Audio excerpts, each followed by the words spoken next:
Et tu sais, un truc étonnant que tu disais avant, justement, d'aller voir un psychologue, j'ai vu un podcast récemment, et il disait, en moyenne, les gens, ils mettront entre 1 et 4, jusqu'à 4 ans, c'est 4 ans la moyenne, avant de consulter un psy. Sachant que la problématique apparaît, day one, ils vont mettre 4 ans avant de faire la démarche de dire, bon, j'ai un problème, je vais aller consulter.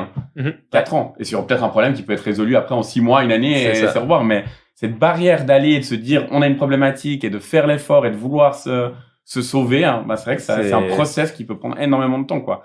Moi, j'étais choqué, je me disais une moyenne, allez, 6 mois, 1 an, la personne elle vit avec ça, elle va consulter. 4 ans. Et je pense qu'il y a en plus, moi, c'est ma femme qui m'a poussé à y aller. Ouais. Je pense sans elle, je sais même pas si j'y serais allé.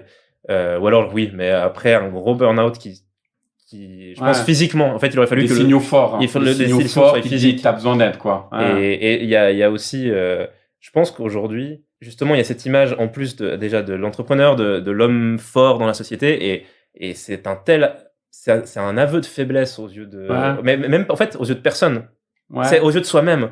En fait, on a l'impression de faire un aveu de faiblesse en allant voir un psy, alors que pas du tout. On est le seul à le penser ça, ou peut-être 2-3 personnes, mais finalement, qui n'ont pas forcément un intérêt à avoir un avis sur nous.